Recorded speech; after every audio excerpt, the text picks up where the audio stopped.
Hello, my name's Joanne and I have a colostomy.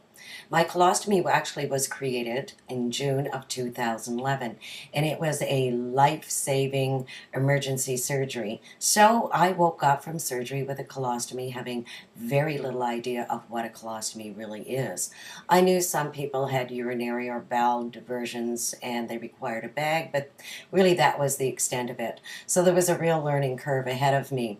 About a month after the surgery, I woke up on a Saturday morning with an orange size lump behind the stoma.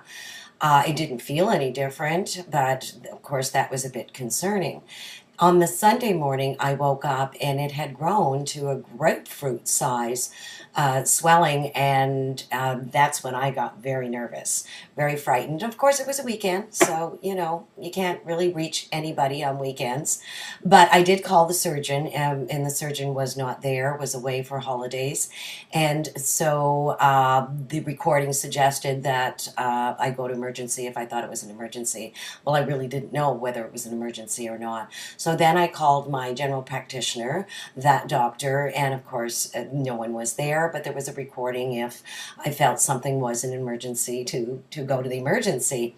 So then I was still under home care at the time. So then I called the home care providers, and they do have an enterostomal nurse, also known as an ET nurse. These nurses are amazing, and their expertise is wound care and, of course, the various ostomies. But they are very busy, and I said that I would be getting called. They said that I would be getting a call. We waited and waited. It was a number of hours, and I just got more and more nervous that something really was wrong with me. And then we recalled that there was a booklet that I had gotten a discharge from the hospital. So we brought out the booklet, and in the back of the booklet was the United Ostomy Association Support Group emergency number, and we thought, that's who we'll call. So we did. We called the emergency number, and a recording came on and said that a volunteer would be calling me back very shortly. It wasn't even a half hour, and the phone rang, and sure enough, it was a volunteer with the local support group, a gentleman with a very reassuring voice, I must tell you. Well, of course, he asked me the various questions. Do you have a fever? Is there more pain? Does there seem to be, other than the lump, a change? And there wasn't for me. So he reassured me. He didn't give me any medical information. He certainly cannot do that, does not have the credentials for that. He is a fellow ostomate, but he did reassure me that he felt that everything was okay and that I could wait till the Monday to call a doctor, and unless, of course, something happened like a fever or whatever, then to go to emergency. Well, he calmed me down greatly. By the way, I did go to the doctor the following week, and it was a beginnings of a peristomal hernia, which is a whole other story.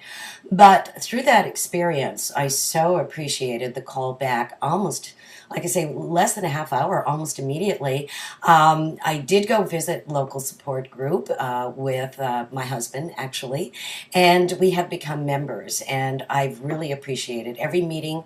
We have speakers that do come in and speak to us and educate us on various things, and what is exciting to me is after the talks, it is a fellowship time, it's a social time, and so we're ostomates speaking with ostomates, and we learn a lot from each other, from each other's experiences. In fact, before meetings start, we're urged to know that if we have any question in our mind, never to leave a meeting with that question, that it should have been answered. So talk to everyone. So I really have appreciated the support groups, and I know that they are in many, many locations. But thank you for listening to my story.